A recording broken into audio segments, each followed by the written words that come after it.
Waktu itu kan ditengarai bahwa Partai Demokratnya SBY kan akan mendukung Anies untuk Capres 2024. Nah, makanya ini harus diganggu gitu. Tapi kurang ajar Jokowi nggak tanggung jawab. Nah, saya lihat memang Anies ini memang beberapa kali mau dicegal, termasuk di Partai Demokrat dulu itu. Begitu itu udah selesai tuntas, udah jebol, ya nyerang lagi. Kelihatan Jokowi udah banci ini, nggak berani ngambil keputusan untuk dukung Pak Muldoko. Padahal awalnya termasuk yang ngomporin, saya lihat ya. Hanya saya ini kurang ajar ini orang. Langsung saya ajar dia.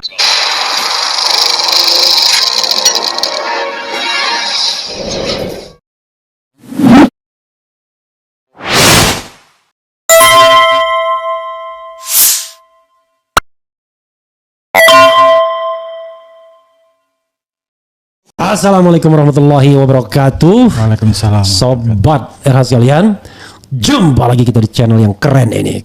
Keren. Saya sendiri yang sakit ya. Jadi saudara sekalian, kenapa saya keras-keras? Karena saya ada tamu yang dulu suka ngeritik saya. Dan itu saya kira itulah dinamika ya. Karena kita ingin mencari kebenaran. Kadang-kadang kebenaran itu memiliki perspektif yang berbeda. Jadi orang cantik itu tapi hitam itu tergantung, ada pendekatan pesimisnya. Wah dia cantik tapi hitam, itu pesimis. Tapi dia hitam tapi cantik, itu yang optimis. Nah ini saya dengan orang yang tiap hari menulis, kirimkan tulisannya ke saya. Tapi dulu tulisannya mengkritik saya dan orang-orang yang mengkritik Jokowi kan. Tapi sekarang dia jadi pengkritik Jokowi kelas berat. Saiful Huda Ems. Assalamualaikum warahmatullahi wabarakatuh bro. Waalaikumsalam warahmatullahi wabarakatuh. Jadi Saiful Huda Ems ini rajin sekali nulis dan kemudian tulisannya dikasihkan ke saya. Sebagian saya pernah juga angkat, tetapi memang banyak orang kasih tulisan, tidak semuanya kita bisa angkat kan, tetapi beberapa diantaranya kita angkat kalau memang penting. Jadi selamat datang bro ya. Terima kasih, selamat datang. Jangan kecil-kecil suaranya. Ya, terima kasih juga atas undangannya. Jadi kita ngomongnya sama sobat era sekalian, bukan ngomong sama saya saja ya. Oke. Karena kita live dan live-nya ini ya hanya platformnya YouTube dan kemudian hanya internet saja bro ya. Jadi harus kencang-kencang juga ngomongnya. Oke. Makasih bro ya sudah datang. Saya kira kita usia tidak jauh beda. Anda kelahiran tahun 71 ya? 71. Tapi Maret 71. Oh ya, tapi penampilan tanggal berapa Maret? 20 Maret 1971. 20 Maret 1971. Itu 20 Maret itu pengumuman hasil pemilu. Oh gitu ya. Hasil pemilu 2024 kemarin 20 Maret tuh. Oh iya. Iya kan? Iya persis. 20 Maret saya masih ingat tuh. Begitu pengumuman hasil pemilu, tiba-tiba Surya Paloh orang pertama yang mengucapkan selamat. Saya bilang ini pengkhianat nih Surya Paloh. Alhamdulillah setelah ngomong pengkhianat itu gak pernah lagi diundang di Metro TV. Oh gitu ya Bang. Tapi enaknya kalau kita punya media-media seperti ini. Jadi kalau kita lihat kritik-kritik beliau terakhir ini, misalnya semakin tua harus membuat kita jauh lebih bijaksana, karena itu selalu teriak akan adili Jokowi sebab dia bilang keladi dari seluruh karena dia biang keladi dari seluruh kerusakan bangsa dan negara. Oh, kalau tidak berani berarti kita belum bijaksana, sebab itu sama halnya dengan kita lebih baik mencintai gerombolan bandit negara daripada orang-orang susah yang harus diperjuangkan. Pakai tongkat segala, ini Anda tongkat dari mana ini? Oke, ya. Harapan saya untuk kesembuhan sakitnya Pak Jokowi. Apalagi runtuhnya nama besar Jokowi. Apalagi nih? Runtuhnya nama besar Jokowi ya. Banyak juga nih. Lagi. Haidar Alwi usulkan sistem kesejahteraan jadi syarat mutlak izin tambang. Ini kenapa Anda? Ini kan Haidar Alwi ini orang yang dulu pengen sekali jadi menteri BUMN. Betul. Jadi saya juga berusaha untuk merangkul orang-orang yang selama ini mendukung Pak Jokowi untuk sadar seperti saya. Gitu. Bang Haidar itu kan awalnya sangat getol mendukung Pak Jokowi sampai menggerakkan para relawan.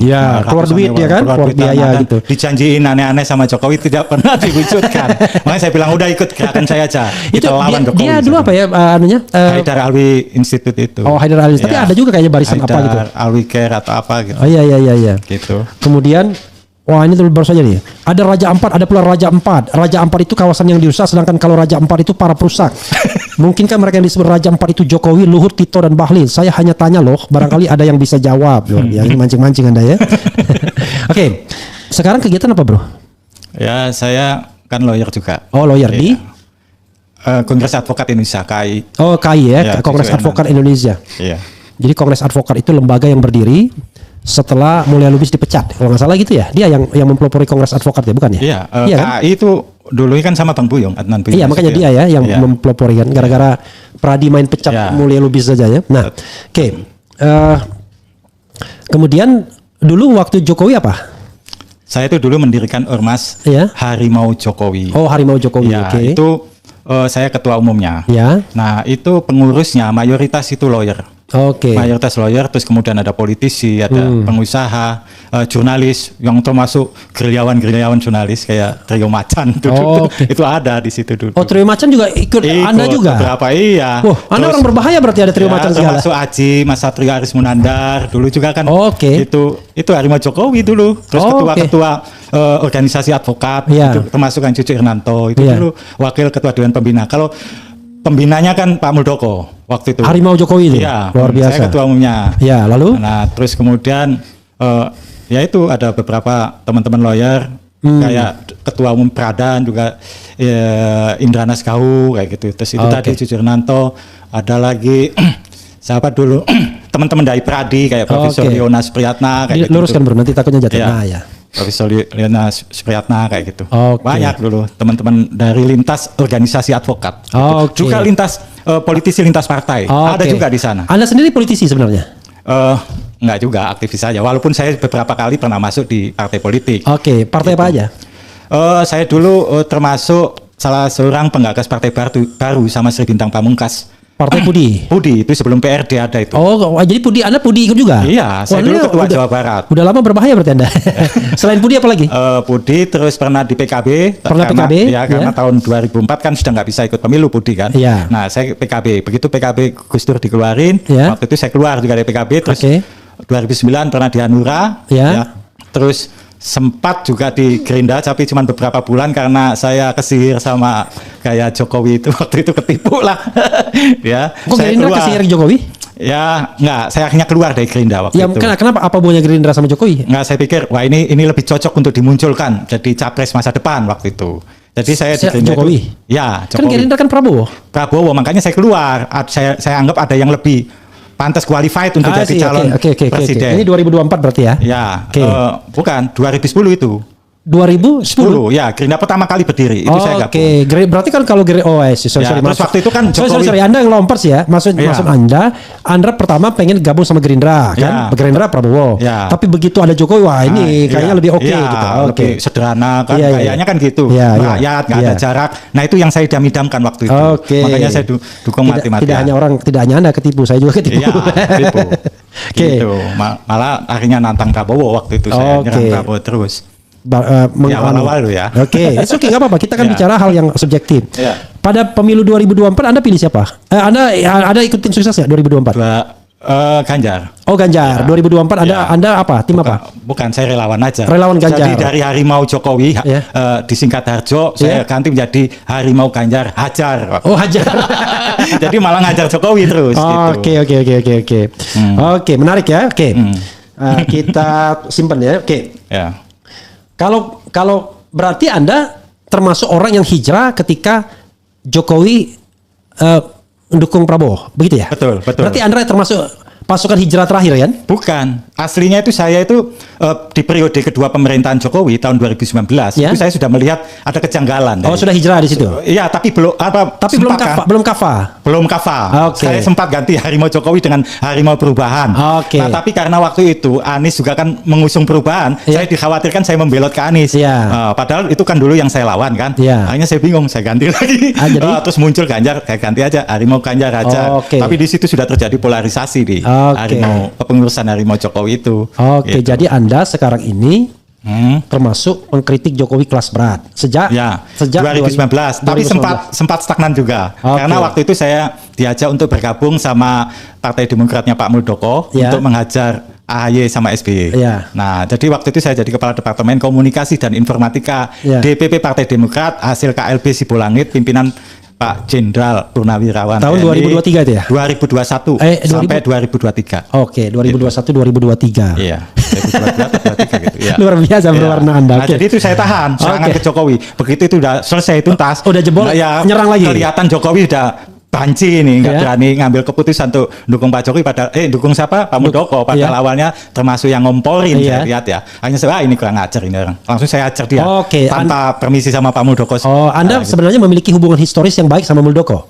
Ya itu karena waktu itu Ya, beliau Harimau kan, selain pembina- Ketua Dewan Pembina Harimau Jokowi, beliau juga Ketua Umum Partai Demokrat hasil KLB Iya, Situlangi. Anda gabung di sana. Ya, nah dan Ya, itu kan maksudnya intensif sampai kayak. sekarang Anda punya hubungan historis yang baik sama Pak Ano sampai sekarang. Ya, Sama Muldoko. tapi sejak saya menyerang Pak Jokowi, beliau jarang komunikasi lagi sama Oke. saya. Begitu. Kalau Tapi dulu beliau ya sendiri- intensif. Tapi beliau sendiri tidak masuk di dalam line up Prabowo. Ya, makanya saya ajak beliau seharusnya ikut gabung dan gerakan kami kita ini. Oke, Melawan Anda Jokowi lah. bikin up gerakan apa sekarang? Gerakan independen atau gerakan yang sudah pakai? Independen aja, Oh, gabung sama perseorangan Sandi aja Sandi. ya? Perseorangan aja. Makanya Anda sering sekali nulis-nulis sekarang ya? Ya, perseorangan aja. Pernah dilaporkan ke polisi nggak? Alhamdulillah nggak pernah. Alhamdulillah nggak pernah. Jadi beliau ini kalau nulis tuh kejam sekali anunya. Kalau saya pernah sekali malah gugat Pak Prabowo. Oh, oke. Menjelang Pilpres 2019 Iya. soal cuci darah, selang cuci darah rumah sakit RSCM. Itu. Kenapa? Ya, saya anggap Pak Prabowo waktu itu nyebarin hoax. Selang cuci darah digunakan berapa orang waktu itu ya? 7 atau berapa orang gitu. Oh, itu berarti ternyata Anda enggak. termasuk- Nah, tapi Ya. saya maksudkan waktu itu bukan apa-apa. Saya hanya ingin memunculkan nama Jokowi. Tujuannya itu aja karena begitu Pilpres Jokowi menang udah saya tinggal itu. Berapa? 2014 itu maksudnya? 2018. Oh, 2018. Iya, 2018. Kan katanya 2019 Anda sudah belok sekarang. Iya, tapi nggak itu 2019 setelah Pilpres. Oh, setelah Pilpres Iya, Anda belok. Iya, sebelum Pilpres itu saya masih Jokowi. Masih Jokowi. Masih Jokowi gitu. Pernah mendapatkan jabatan nggak selama mendukung Jokowi? Nggak pernah. Nggak Saya pernah. tidak pernah minta. Oke. Tidak pernah punya riwayat sekalipun saya meminta jabatan ke siapapun. Oke, itu yang Baik, paling penting ya. iya. Berarti Anda tendang para menteri bandit dari kabinet. Wah, Ya. ini loh. Dan oleh itu satu menterinya loh, saya WA loh. Semua menterinya itu. Oke. Anda bilang yang tendang tuh siapa aja yang Anda bilang tendang ini? Ya, Bahlil. Bahlil. Budiari. Budiari. Gitu itulah. Oke. Semacamnya. Kemudian- Itu kalau bisa. Tito ya. Kemudian apalagi nih? Adab lebih tinggi dari ilmu. Yang benar saja. Ini Anda ngeritik siapa nih? Jokowi juga. Nggak pengikut Jokowi juga. Oh, Saya itu oke. seolah-olah dianggap tidak beradab ketika saya mengkritik Jokowi karena dia dianggap sebagai mantan presiden yang harus oke. dimuliakan, dia nggak bisa. Jadi banyak yang mengatakan kan saya akui Anda misalkan ini lawyer ngerti hukum tentang Iya. agama pernah Iya. di pesantren, tetapi Anda tidak beradab. Itu Anda berilmu tapi tidak beradab. Oke. Nah, terus dibilang sakit hati dan sebagainya. Padahal saya Oke. bilang saya nggak pernah sakit hati, saya itu sakit kaki. Itu pun baru 3 bulan ini, gitu kan. Gitu. Nah, Titik 2, catat, Jokowi bukanlah raja Jawa, melainkan konspirator bisnis penambangan nikel di Raja Ampat yang merusak lingkungan. Wah, betul. Anda kalau direct sekali ya, doa untuk Pak Jokowi. Apa yang Anda doakan ini? ya semoga beliau dengan dikasih penyakit kurap sekarang itu Iya. kan lebam-lebam itu dan Iya. itu bukan editan itu kan. Iya. Ada di Kompas, di Iya. Tribun kan ada semua itu saya dianggap juga oleh buzzer-buzzernya Jokowi sebagai ngedit foto katanya Iya. itu editan. Saya nggak bisa, saya itu gaptek orang. Iya, iya, iya. Ya, nggak bisa ngedit itu tuh asli gitu. Nah, saya lihat Pak Jokowi kok sepertinya sudah mulai mendapatkan hukumannya sendiri dari Waduh. semesta itu ya. Nah, mudah-mudahan beliau segera tobat dan segera sembuh dari sakitnya. Itu tulis tuh Abang. Oke. Tulis saya mudah-mudahan segera sembuh lah dan diiringi dengan permintaan maaf Oke, pada jadi seluruh insan, orang sakit bangsa itu insan. ada 2 kemungkinan kan? Ya. Apakah dia sedang mendapatkan cobaan, Cobaan, atau artinya ada azab. Allah Subhanahu wa taala sayang sama dia. Ya. Atau dia sedang mendapatkan azab, Allah Subhanahu wa taala sayang juga sama dia. Iya, betul. Kita juga sayang. Kita semua ngeritik itu kan sayang beliau. Iya. Kalau nggak sayang ngapain? Kalau kita- enggak, kalau saya ngeritik tidak sayang beliau, saya sayang Republik ini. Nah, betul. Lebih sayang pada kita lebih Saya sayang. tidak peduli siapa orangnya, tetapi yang paling penting adalah kepentingan Republik, kepentingan Indonesianya ini kan. Negeri salah urus, salah siapa. Pokoknya banyak sekali lah tulisan Anda ya. Hampir Gini, setiap hari. Anda berarti energi Anda kuat sekali ya. Alhamdulillah untuk nulis itu sejak tahun 91 saya selalu nulis. Anda lebih banyak di mana sekarang nih? Di Jawa Timur atau di Jakarta? Enggak, di Jawa Barat. Saya bolak-balik aja ke Jakarta kalau dapat undangan dari teman-teman. Oh, Anda Jawa Barat stay-nya? Ya. Jawa Barat di mana? Subang. Oh, Anda tuh di Subang. Subang. Jadi saya sejak pulang dari Jerman akhir tahun 95, Iya. itu saya menetap di Bandung. Terus Iya. kemudian nikah sama orang Subang, di sana saya. Oh, di Subang. Jadi Anda menulis di Subang. Ya, di Subang kadang di jalan. I see. Saya bisa naik taksi sambil nulis. Pakai handphone. Ya. I see. Saya bisa di mana aja, di kafe, duduk di mana aja. Luar biasa. Ini energi menulisnya luar biasa ya. Oke. Kan yang sepanjang yang saya tahu dulu Anda sering sekali mengkritik saya. Ya. Bahkan tarafnya bukan hanya mengkritik, maki-maki tuh. Kan gaya Anda kan direct begitu. Dan biasanya itu kalau saya baca di Facebook Anda, di Iya. status lah, semacam Iya, status. iya, itu. iya, postingan. Itu nggak panjang itu sebenarnya. Itu kenapa Anda dulu apa alasan Anda untuk memaki-maki saya? Saya sih santai aja. Oke. Sejujur-jujurnya loh, sejujurnya Oke. apa-apa. Ya. Jadi seperti yang saya katakan tadi, Iya. pada awalnya Ya.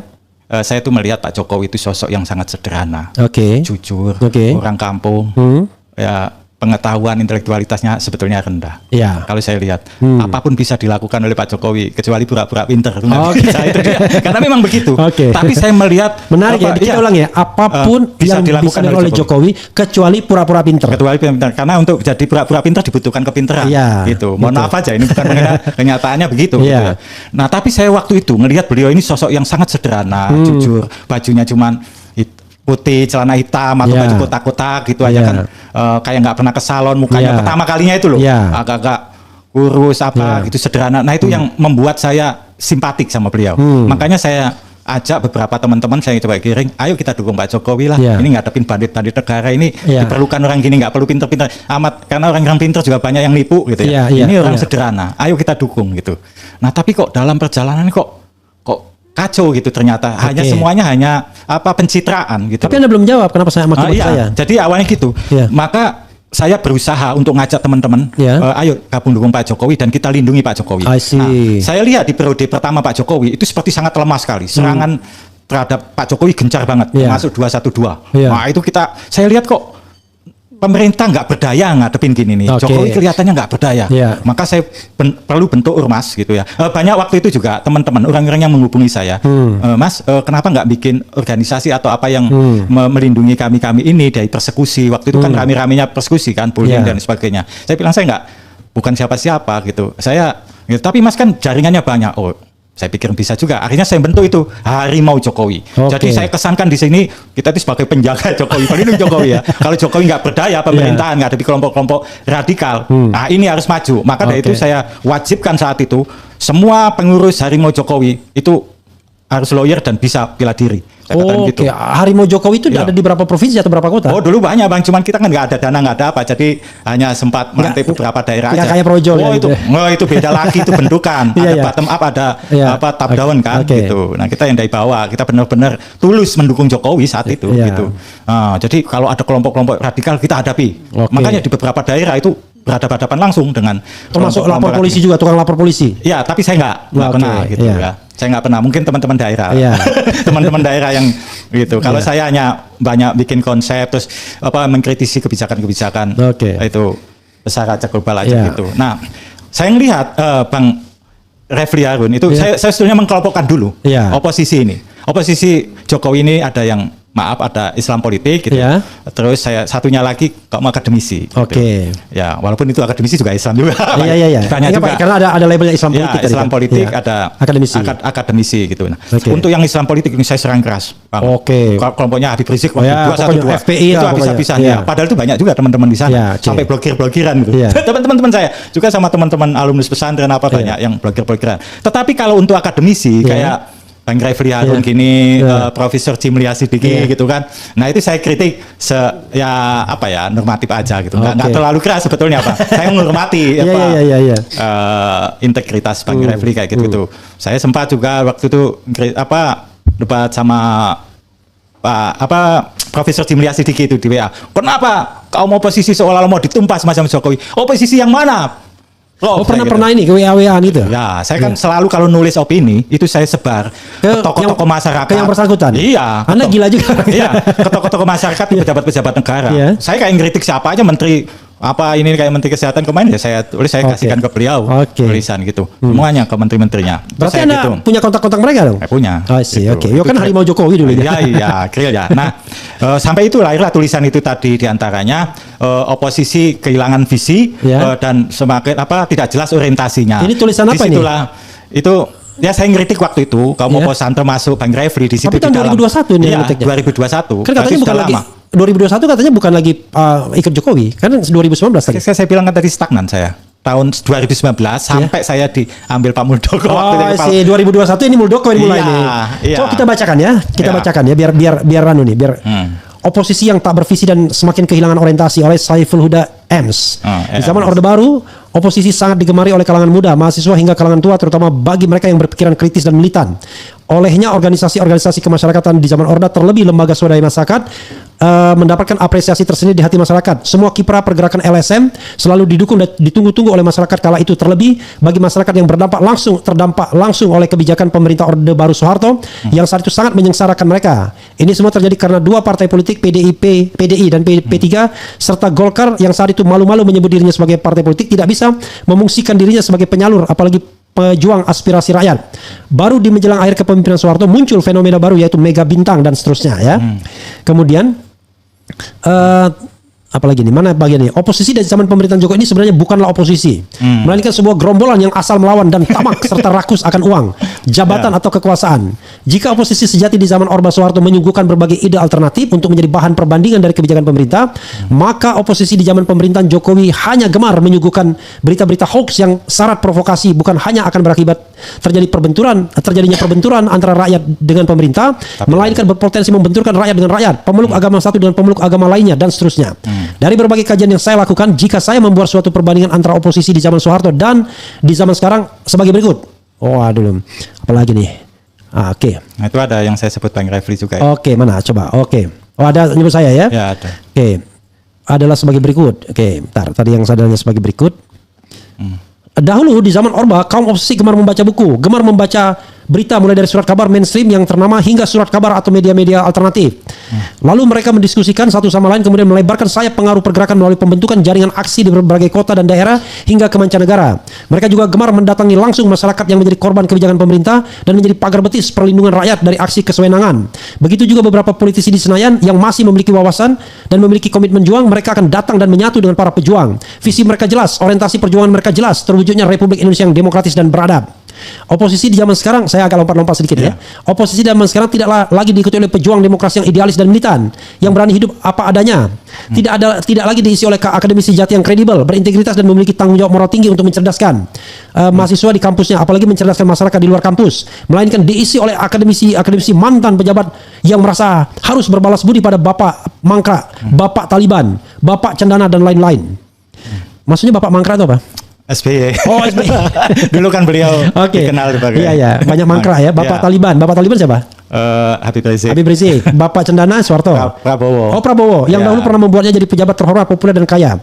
Olehnya sekarang mereka tak lagi menjadi oposisi dan pemikir sejati yang berdiri dengan gagah mempertanggungjawabkan segala argumentasi, melainkan asal bicara nyinyir pada pemerintah. Terdengar ke telinga si Bapak Mangkra, Bapak Taliban dan Bapak Cendana di sana. Maksudnya orang-orang seperti itu cuman mau cari muka, gitu. Ya itu perang opini kan. Beberapa minggu lalu saya terlihat debat kecil dengan seorang profesor, maksudnya Pak Jimlin ya, mantan pejabat dan tersorot. Katanya, kenapa istana harus menumpas oposisi? Saya tidak suka. Saya kemudian menjawab pada beliau dengan pertanyaan balik. Apa buktinya pemerintah menumpas oposisi, Prof? Lalu benarkah mereka oposisi? Mereka bukan kelompok oposisi, melainkan kelompok provokator yang ingin berbuat makar pada pemerintahan Jokowi yang sah. Saya sangat kecewa seorang profesor tersorot menilai sesuatu hanya dari rasa suka dan tidak suka, tetapi tidak dari proses kajian rasional ilmiah berbasis data dan fakta. Betapa mirip lagunya dengan Bapak Mangkra di sana. Tuhan tidak suka. Nah, itu sebetulnya berarti ada yang dilompati abang tentang yang ada nama abang. Mana? Di bagian. Oh, baris ketiga. Baris keempat di depan. Paragraf keempat. 1, 2, 3, 4. Oh, gini. Tidak ada sama sekali maksud dari pemerintahan Jokowi membunuh dan melenyapkan oposisi, baik itu mereka yang bersuara miring pada pemerintahan Jokowi dari kalangan politisi, budayawan, agawan, dan akademisi. Semuanya telah diberi oleh pemerintahan Jokowi kebebasan untuk bersuara dan mempertahankan eksistensinya. Karenanya Rizal Ramli, Fadli Zon, Rocky Gerung, Refli Harun, SBY, AHY, dan lain-lain hingga saat ini bebas bersuara sekeras apapun seperti maunya mereka. Tidak ada seorang polisi pun yang datang menjemput mereka, kecuali mungkin jika suatu saat apa yang disuarakan dan diperbuatnya sudah masuk pada kategori tindak pidana. Itulah yang sekarang terjadi pada beberapa tokoh kelompok Social Justice Warrior (SJW) yang semakin tahun tidak semakin dewasa dan matang dalam berpikir. Siapa ini Social Justice Warrior ini? Ya, Bang Lu maksudnya. Oke. Melainkan malah semakin brutal dan menjadi-jadi, fitnah sana sini, membunuh karakter orang sana sini, menebarkan hoax dari hari ke hari hingga kemudian berurusan dengan polisi. Kita ke Rizal Ramli, mudah-mudahan Allah Subhanahu wa taala menerima amal ibadahnya, sudah meninggal dunia. Amin, ya. Fadli Zon sekarang sedang menikmati kue kekuasaan. Betul. Sudah mulai berubah dia. Negara kita ini negara nggak bisa ngeritik seenak udahnya, kira-kira gitulah ya, udah mulai mau menghapus sejarah. Rocky Gerung masih kritis, insya Allah. Refli Harun ya seperti inilah orangnya. SBY dan AHY sudah masuk lagi juga ya. Oke. Pertanyaan saya adalah, kenapa apa yang mendasari Anda melihat orang-orang seperti saya, Rozal Ramli, itu orang-orang yang jahat, orang-orang yang sebenarnya bersuara tuh hanya untuk minta perhatian SBY, minta perhatian Habib Rizik, minta perhatian siapa lagi tadi? Cendana gitu. Prabowo. Kalau terhadap saya, Anda berpikir nggak kalau saya misalnya anak buahnya Habib Rizik atau anak buahnya SBY atau anak buahnya siapa tadi? Anak buahnya Prabowo, Habib Rizik dan SBY. Dan Jokowi. Hah? Jokowi mau ngambil simpati Jokowi. Oh, ada juga mengambil simpati Jokowi. Enggak, ya saya anggap kadang-kadang gitu supaya ngeritik supaya untuk diangkat. Oh, oke. Jadi Anda berpikir begitu gitu ya? Ya, waktu itu Bang. Nggak apa-apa, itu kan waktu nggak. itu. Iya.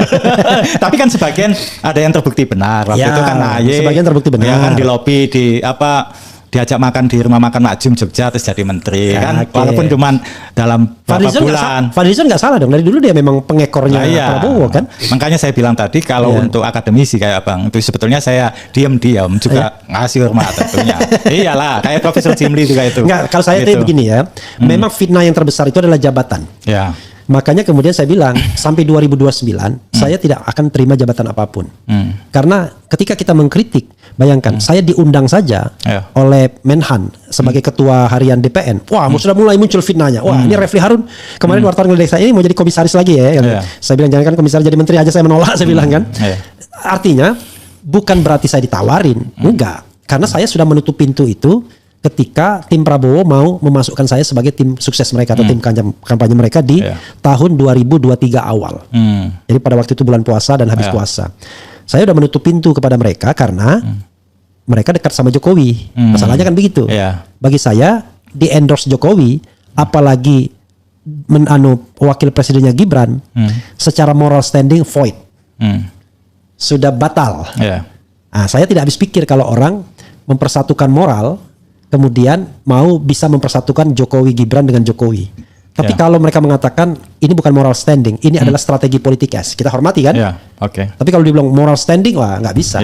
Gitu. Oke, teruskan. Apa yang Anda ingin sampaikan lagi? Silakan. Ya, maka dari itu untuk pemerintahan sekarang kita ingin melihat Pak Prabowo ini kesungguhannya. Beliau benar-benar independen gitu atau masih di setir Jokowi. Ini harus ada keseriusan, harus ditunjukkan benar-benar Pak Prabowo sekarang ini. Karena saya ngelihat kok masih kelihatan ngekor terus ke Jokowi.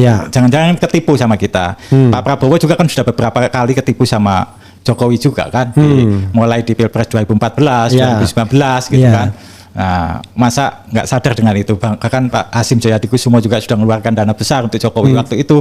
Cukup jadi gubernur Jakarta tapi malah jegal Prabowo 2014, 2019. Tapi kan Prabowo mendapatkan manfaat juga dari Jokowi, diangkat sebagai Menteri Pertahanan di 2019 dan di 2024 karena didukung jadi pilpres, jadi presiden. Jokowi sangat paham Pak Prabowo juga punya kekuatan pendukung yang dahsyat juga, itu nggak bisa diremehkan. Jadi gitu. saling menunggangi. Ya, dan Jokowi sepertinya juga sudah ada itikat buruk mau berkhianat ke Bu Mega kan. Dia nggak harus punya teman koalisi partai politik, figur-figur politik yang kuat gitu ya. Nah, karena itu dia mulai ke Prabowo dan sekalian nitip anaknya itu kan. Ya kan gitu. Sekalian nitip anaknya. Ini Prabowo yang menginginkan Gibran atau Jokowi yang menginginkan Gibran berpasangan sama Prabowo? Saya lihat dua-duanya. Dua-duanya. Jadi Prabowo punya hitung-hitungan politik saat itu, kalau nggak menyatu sama kekuatan Jokowi, maka beliau bisa kalah karena kubunya Jokowi akan gabung sama Ganjar kan, sama PDIP gitu. Nah itu sangat ditakutin banget. Sekarang saya tanya, menurut Anda, Jokowi juga merasa perlu untuk melanjutkan dinasti politiknya melalui Gibran dengan Prabowo. Ini saya bicara seandai-andai, walaupun tidak relevan lagi. Andai Jokowi dukung Ganjar kemarin itu, Anda masih protes sama Jokowi atau enggak? Dilihat dulu. Kalau iya dong. Tapi kalau ngelihat perilaku politik Jokowi yang kayak demikian, dukung Ganjar tapi kemudian mencobanya ternyata Ganjar, ya pasti akan saya lawan. Karena itu sumber masalahnya kan saya bilang tadi di postingan saya yang terbaru itu. Kalau mau jadi semakin tua harus semakin bijaksana, tapi terus suarakan untuk adili Jokowi karena dia biang keladi dari persoalan bangsa dan negara saat ini. Harus diadilin dulu. Sebagai orang yang mendukung Anies, saya kan? Saya kan mendukung itu karena saya perbandingkan ini Prabowo, Anies, Ganjar. Saya tahu tiga-tiganya. Bahkan Ganjar kakak kelas saya, Anies teman saya di UGM satu angkatan. Saya memilih Anies karena saya menganggap kualitas personal quality bagus nih orang, ya. Mau ditampilkan di internasional dalam negeri juga lumayan. kelemahan dia adalah dipersepsi sebagai kanan, kan gitu. Ya betul, ekstrem kanan. Ya, kalau Ganjar kan dianggap lebih nasionalis. Ya. Tapi Ganjar punya kelemahan kalau harus main di luar negeri. Bahasa kurang, wawasan barangkali juga kurang kalau keluar negeri. Kalau Anies kan memang sudah hidupnya di sana dia. Kemudian kalau Prabowo memenuhi aspek internasional dia penuhi, aspek lokal dia penuhi. Tetapi Prabowo, silakan sambil minum, Ya. nggak apa-apa. Nah, ya, enggak santai. Justru di era channel ini, Anda kan jangankan mau minum. Karena udah mulai topiknya udah mulai mau serius. Saya juga mau bicara tentang ini Ya, yang belum dibuka di publik. Ya, nah, jadi kalau Prabowo problemnya adalah masa lalu dan kesehatan karena dianggap sudah tua dan orang khawatir. Dan lalu dia paling fatal dia gandeng Gibran kan. Tambah beberapa orang yang dulu mendukung dia langsung balik badan semua. Walaupun orang tahu peluang menangnya besar. Nah, kenapa Anda kemudian memilih mendukung Ganjar? Padahal saya lihat Anda bukan PDIP juga. Ya. Silakan. Atau bukan P3 juga. Enggak. Silakan. Ya. Dan kalau Anda menganggap ini topik serius, tolong eksplorasi sebanyak-banyaknya dan saya mau diam. Oke, silakan. Oke. Saya mau diam nih ya. Ya. Oke. Karena saya ngelihat calon-calon yang lain selain Mas Ganjar nih kan dulu Mas Anies. Kalau Prabowo nggak mungkin saya dukung karena dia sama Jokowi ya. Oke. Itu sudah kartu mati. Bukan Ya. Pak Prabowo-nya kartu mati tapi Jokowinya. ya kan? Banyak orang begitu. Ya. Kalau saya mendukung Mas Anies gitu. Ya. Terlalu mencolok banget nyebrangnya kan dulu kan saya nyerang dan saya yang pertama kali loh yang menciptakan istilah kadrun itu. Ya. Kadal gurun itu saya yang pertama kali itu untuk melabeli. Yakin Anda kadrun pertama kali Anda ya? Iya, Oke, yakin. Itu oke. dulu saya bolak-balik nulis di Boleh medsos. juga dia bikin Silakan, ini pencipta kadrun. silakan ada yang bisa, kalau ada yang bisa mendebat saya tantang bolak-balik di Facebook. Saya pertama kali saya ingat itu waktu itu di Terminal Subang saya nunggu bis tahun berapa itu 2000 berapa ya, pokoknya menjelang pilpres kedua gitu. Itu saya tulis kadrun gitu, kadal gurun disingkat kadrun gitu. Ya. Jadi kalau saya ke sana terlalu nyolok gitu. Artinya mau nggak mau saya dukung Mas Ganjar karena ketepatan waktu itu PDIP juga punya visi siapa yang sama dengan saya untuk ngadepin Jokowi. Oke. Makanya kan saya jadi bersahabat sama Mas Hasto waktu itu. I see. Itu mulai Iya. terus terang aja saya Iya. dekat sama Mas Hasto itu dari sana. Oh, karena ketika Anda dukung Ganjar, Ya. Hasto dekat. Langsung. Ya, enggak.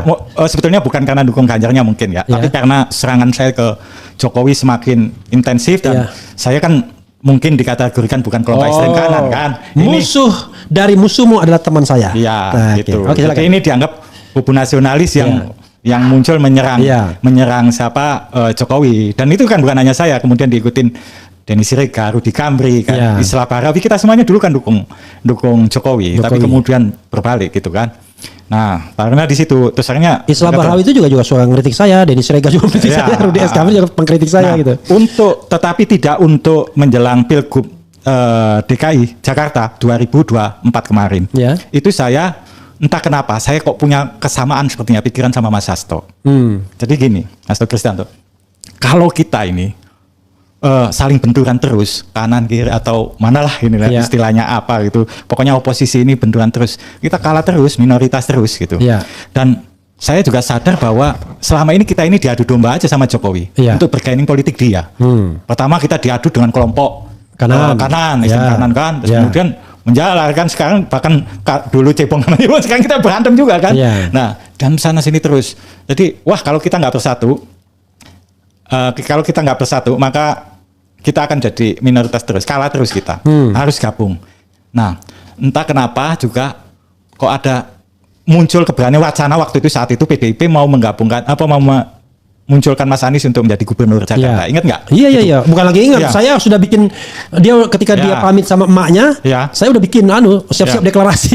Ternyata tidak jadi. Dan saya tuh hampir gak yakin waktu itu. Saya tanya Mas Hasto, Mas, ini beneran nggak? Iya, tulis saja gitu. Anies PDIP akan beneran masih? Iya, benar. Tapi kan hanya selang beberapa jam itu kan kemudian berubah. Sampai saya gini, jangan-jangan ini saya hanya jadikan tes case saja ini tes ombak aja gitu loh. Test the water itu kan. Testing the water. Testing the water aja gitu. Enggak, ini sungguhan gitu. Tapi kemudian tiba-tiba berubah. Nah, saya tahu itu. Jadi sebetulnya udah selesai. Sebetulnya saya sama Mas Anies itu. Walaupun itu sempat itu saya justru dilabeli kadrun diserang sana sorry, sini. informasi sedikit ya, saya agak potong. Ya. Kemarin kita ada acara di Taman Ismail Marzuki, saya bertemu beliau dan beliau bertemu dengan Anies juga.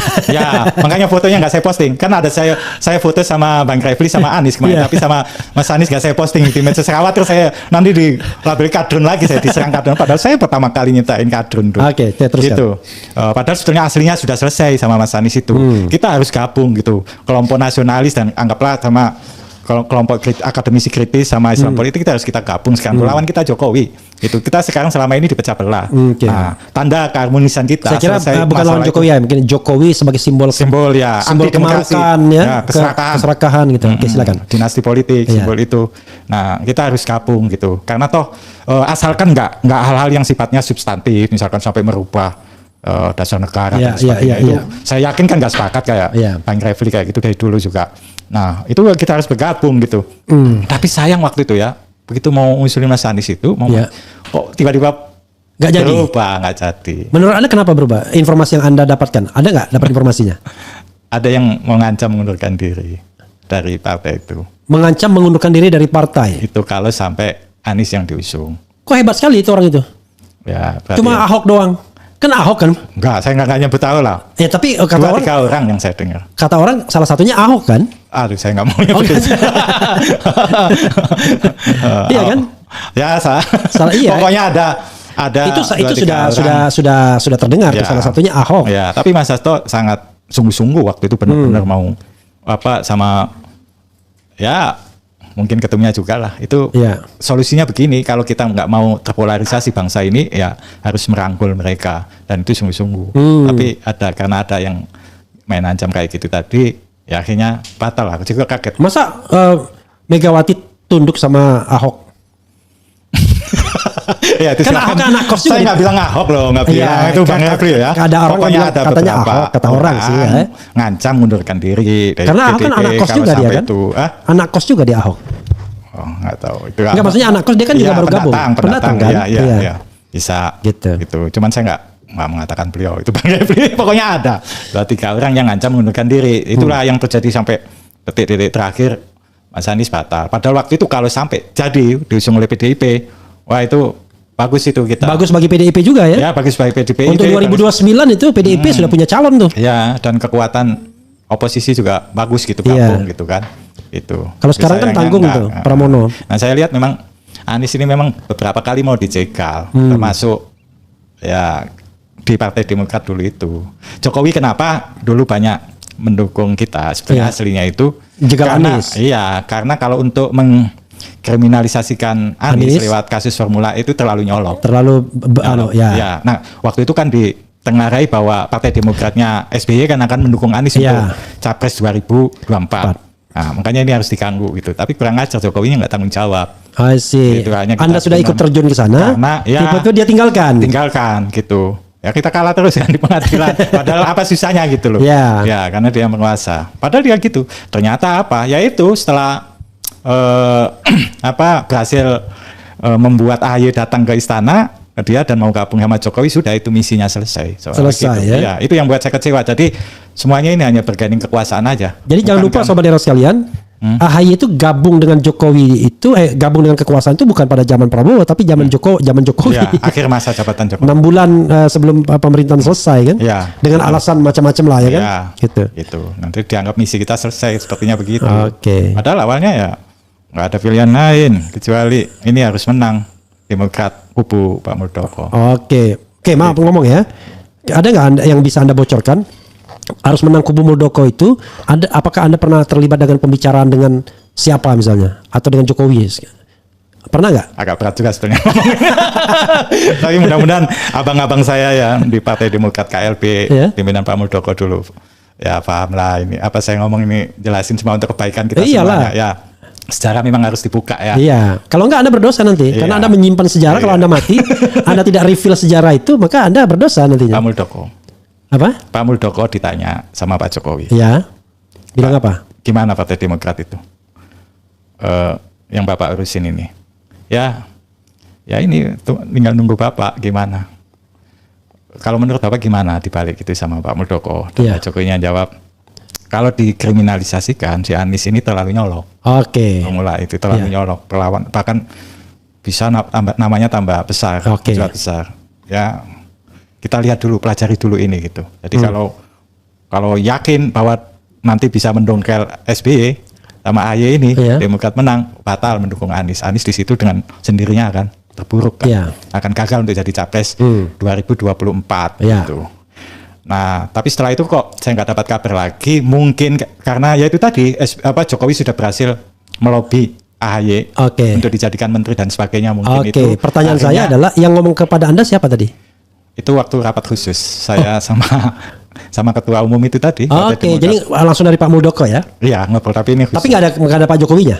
Nggak ada. Anda Itu pernah beliau menyampaikan. Anda pernah ketemu Jokowi nggak? Nggak pernah. Nggak pernah ya. Nggak Oke. pernah. Saya beberapa kali diundang saya nggak datang I untuk see. sama teman-teman relawan karena saya nggak pernah mau diundang rame-rame gitu. Oh. Saya nggak mau. Ngapain saya disamain dengan relawan yang temuan foto-foto diajak makan-makan pulang Oke. gitu sudah.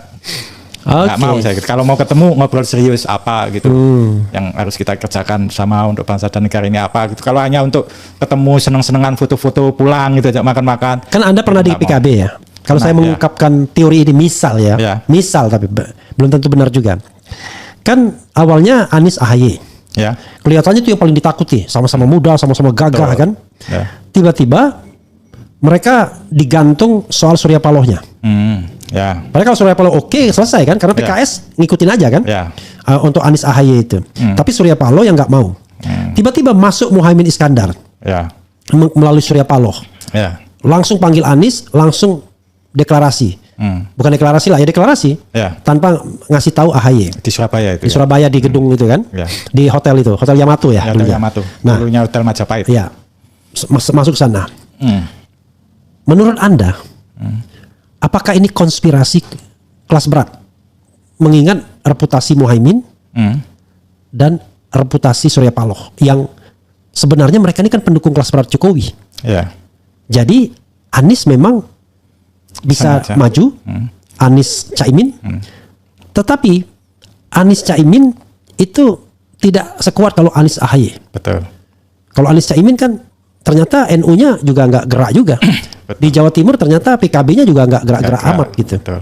Walaupun kita senang, wah kayaknya gampang masuknya kan. Ya. Nah, apa informasi yang Anda peroleh? Jangan analisis, informasi Saya soal itu. tidak mendapatkan informasi Oke. itu. Tapi kalau dari analisis ya memang itu untuk sebuah cara jaga Anies juga supaya dia tidak terlalu kuat bersaing dengan Prabowo, Gibran yang kuat betul. Kalau sampai Anies sama AHY waktu itu Gawat. kawat banget. Gitu. Oke, karena to some extent paling tidak Orang itu rakyat itu masih punya pilihan lain Satu, ketika lihat benturan antara Prabowo dan kubunya yang dulu PDIP Iya. gitu ya. Orang itu ada ngambil jalan tengah yang pengen aman. dan paling tidak SBY sudah punya jaringan, Ya betul. Jadi jaringan tentaranya kan. ya Kalau ini kan sipil semua. sipil semua. Jadi gampang habisnya. Oke. Gitu. Karena di Itu situ kan ada Surya Paloh soalnya. Ya, dia Surya kan Paloh sekarang kan akrab banget sama Jokowi. ya sama-sama gombolan oligarki yang didukung kan gitu. Setianya Jokowi kan sama kubu-kubu kayak gitu, kelompok-kelompok gitu. Nggak setia sama rakyatnya sendiri, tapi ada kelompok-kelompok yang mempunyai kekuatan ekonomi dan politik. Kalau kita kayak lihat gitu. misalnya pada waktu buka puasa kemarin, Ya, itu kan dalam pembentukan kabinet Surya Paloh menarik diri. Kan tidak ada orang Nasdem di kabinet. ya, Kemudian pas buka puasa Ya. kemarin ngundang yang datang Jokowi tapi Prabowo tidak datang. Padahal sebelumnya sebelum pembentukan kabinet ulang tahun Nasdem kan Prabowo datang kan, Ya. bahkan pidato kan, Ya. gitu. Apa yang Anda ingin katakan dari fenomena itu? Apa jangan-jangan Surya Paloh itu pecah sama Prabowo lebih dekat ke Jokowi sekarang atau gimana? Atau dari dulu sebenarnya dia bagian dari konspirasi untuk melemahkan Anies, seolah-olah dia ngangkat Anies, tapi justru dia lemahkan sendiri Anies. ya. Kalau sebetulnya Surya Paloh dan Prabowo itu kan sebetulnya sudah musuh bebuyutan dari tahun 2004 konvensi Capres Golkar. Dan Oke. dulu itu calonnya kan ada Jokowi, Ada Surya Paloh. Ada Prabowo, ada Surya Surya Paloh, Paloh, ada ada- JK, ada iya. Pak Wiranto, Iya. ada Yang- Akbar Tanjung, yang menang Wiranto. ada Nurholis Majid, tapi beliau tidak mau Mundur. nyuap dan sebagainya, akhirnya Iya, mundur iya. kan gitu. Nah itu sudah musuh bebuyutan sebetulnya. Kalau saya lihat kedekatannya Surya Paloh itu dengan Jokowi dari dulu, bukannya Oke, dengan Prabowo. bukan dengan Prabowo. Bukan dengan Prabowo. Makanya kemarin ya tahu diri lah sebetulnya Surya Paloh kenapa nggak memasukkan kader-kadernya di mana di Kabinet. kabinetnya Pak Prabowo karena tahu mungkin juga ditolak gitu. Dan sekarang kalau kita pelajari kader-kader dari Nasdem itu juga kebanyakan kan jadi kakak-kakak pembinanya buzzernya Jokowi. Ya kayak Irma Suryani, Caniago kayak gitu-gitu kan banyak ngomongin Jokowi melulu tapi untuk masalah Prabowo-nya jarang diangkat dia. Jadi kayaknya seperti mereka ini melindungi kepentingan politiknya Jokowi saja. Tapi kan gitu. dulu Metro TV sempat ampun-ampun katanya. Sudah mau bangkrut segala layoff dan lain sebagainya ketika mencalonkan Anies itu. Ada omongan begitu kan? Ya kayak gitu. Tetapi kan ya itu yang penting kan saat ini kan dia nggak bersikap berseberangan dengan Prabowo itu saya pikir sudah menunjukkan apa permintaan maafnya ke Prabowo gitu. Oh enggak dong, ke Jokowi kan dulu kan ampun-ampun ke Jokowinya ketika Jokowi masih berkuasa dan Nasdem mengusulkan atau mendukung Anies kan ampun-ampun tuh bisnisnya Metro TV itu. Ya, tapi kemudian malah sekarang kelihatan akrab lagi karena kepentingan politiknya sama. Oke, ini analisis ya karena Anda tidak mendapatkan fakta maka saya tidak ingin melanjutkan analisisnya itu ya. Oke, apalagi yang ingin Anda sampaikan sebelum saya membacakan komentar sobat era sekalian tentang Anda dan barangkali ada pertanyaan di situ. Silakan. Ya, kita sebagai sebuah bangsa, anak-anak bangsa harus sadar bahwa kita selama ini diadu domba sama Jokowi dan elit-elit pendukungnya, elit politik pendukungnya yang punya kepentingan politik yang sama. Kita itu diadu domba untuk bergaining politiknya dia gitu. Untuk Gibran juga nanti 2029 itu harus ada teman ada musuh gitu. Seperti dulu kita tuh sebetulnya nggak ada pilihan lain untuk mendukung Jokowi itu karena kita menghadapi kelompok yang pro khilafah waktu itu kan. Akhirnya mau nggak mau kita dukung Jokowi gitu. Padahal saya setiap mau nulis tuh mau cari alasan apa ya dukung Jokowi. Prestasinya apa? Susah banget. Prestasinya apa susah banget? Susah banget gitu. Tapi kalau ngelihat apa keburukannya dari dia banyak banget gitu. Tapi gak hanya gara-gara lihat lawan politiknya, maka kita mendukung Jokowi gitu ya. Selain yang pertama kali karena terbuai oleh sekarang saya tanya kepada Anda ya. Anda kan lulusan pesantren. Ya. Kepada pesantren mana? Tebu Ireng. Tebu Ireng. Tebu Ireng lagi. Tebu Ireng kan tempatnya Gus Dur kan? Ya, itu kuburan kamar saya dulu itu sekarang dibuka jadi pelebaran makamnya Gus Dur. Oke. Anda Tebu Ireng berarti Anda Gus Dur. Gus Durian Anda ya? Enggak juga ya? Saya kan nggak bisa tersekat-sekat gitu. Ya oke lah. Tetapi latar belakang Anda adalah Anda NU ya? Ya NU. NU secara kultural ya? Ya. Kemudian Anda pernah jadi di PKB. Ya. Nah, pertanyaan saya ya, tapi ini pribadi Anda. Ya. Kenapa orang NU itu ya, Anda kan NU kan ya, lebih pro Jokowi dan sangat tidak suka Anies atau apalagi kalau Habib Rizik. Padahal kalau kita lihat dari sisi keislamannya, kan jauh lebih Islami Anies dibandingkan Jokowi. Kenapa Anda kok sangat pro Jokowi dan tidak suka Anies? Bahkan sampai sekarang pun saya lihat ketika ada Raja Ampat ini, kita sama-sama belain lingkungan dan lain sebagainya, NU melalui Ulil Absar Abdallah ngomong beda lagi. Dan ada orang NU memang di situ kan? Di kepengurusan BUMN, anak BUMN yang di Raja Ampat itu. Kenapa? Kalau dulu ketika NU berseberangan dengan kubunya Habib Rizik itu memang persoalan ideologis. Dianggap kubunya Habib Rizik yaitu mau mendirikan negara khilafah itu. Apalagi waktu itu Habib Rizik kan gencar mengkampanyekan negara syariat gitu kan. Syariat Islam. Ya, syariat Islam itu loh. Istilahnya apa sih? Negara sistem syariat gitulah kayak gitu ya. Itu khilafah nggak jauh beda dengan itu. Memang bertolak belakang dengan NU itu nggak bisa. Itu didamaikan kayak apapun persoalan ideologi itu nggak bisa. Kita tahu sendiri garis perjuangan NU yang sangat moderat, yang sangat mencintai NKRI, yang mendukung penuh dulu founding father kita itu bahkan sebelumnya Bung Karno menetapkan Pancasila itu kan juga sempat konsultasi ke Kiai Hasyim Asy'ari kan pendiri NU itu. Nah kalau masalah itu tadi itu memang susah damai. Jadi masih pure lah waktu itu kontranya sama Anies dianggap menjadi simbol kelompok 212 Habib Rizik. Nah sekarang NU sekarang kok beda kayak gitu ya itu jauh dari izin pertambangan. Tidak dikasih permen tuh gitu dikasih permen ya biar saya tidak terlalu bias ke NU. Saya tanya begini aja di Pilpres 2024 ya kan kenapa Anda lebih suka membela kenapa misalnya Anda sendirilah lebih suka membela Ganjar yang tidak ada track record agamanya ketimbang Anies yang Anda anggap ekstrim padahal Anies nggak ekstrim orangnya. Kan Anies kan mana ada ekstrim-ekstrimnya. Anies itu sangat barat Bahkan lebih barat dibandingkan Ganjar. Ganjar nggak pernah sekolah di Amerika, Anies 6 tahun di Amerika. Nggak mungkin Anies menjadi seorang yang Ekstrim. Yang ekstrim, Radikal. radikal. Mungkin orangnya sangat modern minded dia cara berpikirnya. Bahkan Anies belum tentu loh mengenal ide-ide sosialisnya seperti Prabowo yang PSI bapaknya kan. Tapi Anda kok terus melabeli dia ekstrim.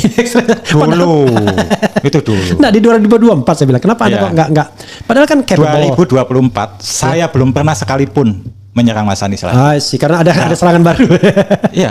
Okay. Iya, sama sekali saya tidak. Okay. Jadi saya mendukung Mas Ganjar Yeah. di 2024 Pilpres 2024, bukan berarti saya anti Anies. Salah itu.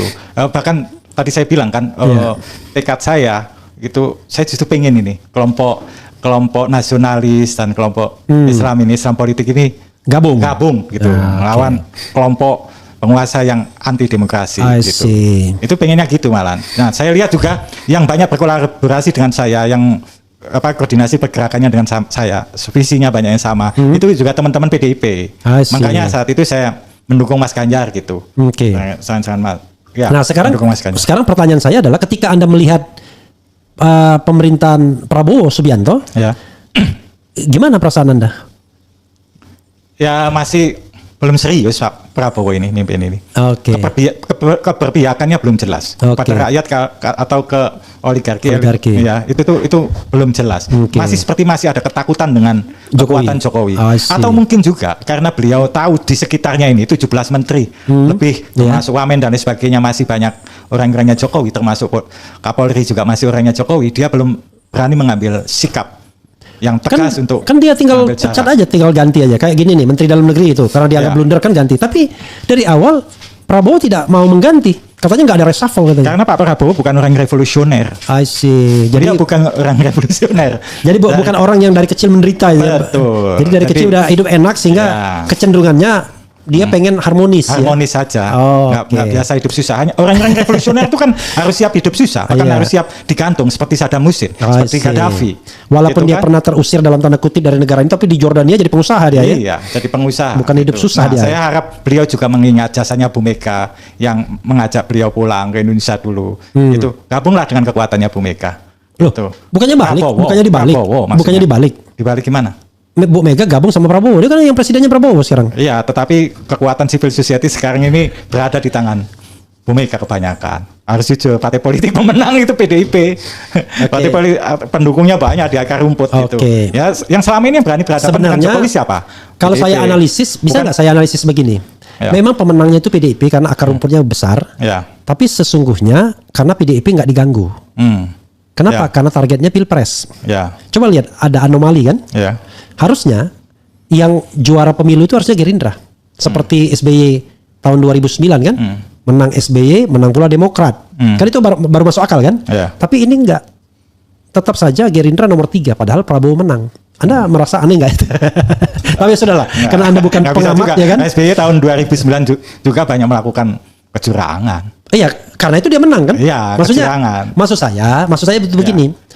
Kalau PDIP dianggap melakukan kecurangan enggak, karena di bawah masih waktu itu Pilpres 2024 kan penguasanya presidennya Mas Jokowi. Justru poinnya adalah kecurangan itu hanya pada Pilpres saja. Tapi Pileg dibiarin. Itu makanya PDIP menang. Kalau digunakan seperti politik SBY 2009, dua-duanya harusnya menang kan? Harusnya Gerindra menang, Prabowo menang. Tapi kalau itu terjadi, orang bisa ngamuk, akar rumput gitu loh. Jadi lebih berat. Padahal the mission yang paling utamanya adalah memenangkan presiden dulu kan? Kan begitu. Karena kan distribusinya kan nggak masuk akal kan? Kok tetap nomor 3? Padahal pemenang gitu. Oke lah, itu soal lain lah ya, soal hitung-hitungan yang lain. Silakan Anda ngomong apa aja untuk menutup ini semua. Anda keluarkan unek-unek Anda, keinginan Anda, harapan Anda, apapun. Silakan. Jadi saya sangat berharap banget di pemerintahan Pak Prabowo kali ini benar-benar tegas gitu ya untuk mendukung masyarakat ya, keadilan, memenuhi rasa keadilan masyarakat di dalam setiap mengkritisi perilaku politik Jokowi selama ini, karena selama ini kesannya itu Prabowo hanya pelanjut Jokowi saja gitu, padahal kita ini sudah ibaratnya gitu sudah memaafkan loh apa yang dilakukan oleh Pak Prabowo di tahun 97-98 waktu itu, kecuali keluarganya ya. Itu hak beliau semuanya. Kita itu sudah tidak terlalu mempersoalkan hal itu, kejahatan-kejahatan Pak Prabowo masa lalu. Karena beliau sudah jadi presiden kan, dan itu juga kehendak rakyat juga gitu. Kehendak nggak mau kita harus mendukung pemerintah yang sah gitu. Nah, ya kayak begini nih Pak Prabowo sadar gitu bahwa apalagi di usia beliau yang seperti sekarang kan, harusnya husnul khotimah lah. Mulai sekarang ini bersikap tegas pada bandit-bandit negara yang dikendalikan oleh ketua geng Sulu gitu kan, Big Boss mafia Sulu gitu. Harus mulai tegas kayak ngadepin mereka ini gitu. Berani mengeluarkan menteri-menterinya yang tidak qualified, yang tidak cakap bekerja dan sebagainya, dan terindikasi melakukan perbuatan-perbuatan pidana kriminal seperti judi online, gitu ya, terlibat dalam mafia pertambangan dan sebagainya, itu dikeluarkan, diganti orang-orang yang lebih kompeten.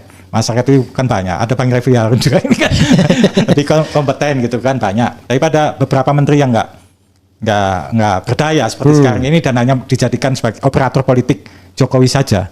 Nah, ini harus segera diperbaiki semuanya oleh Pak Prabowo gitu, supaya beliau mendapatkan dukungan penuh oleh masyarakat gitu, bukan hanya di atas kertas tapi sungguh-sungguh gitu ya, dapat dukungan dari mayoritas masyarakat.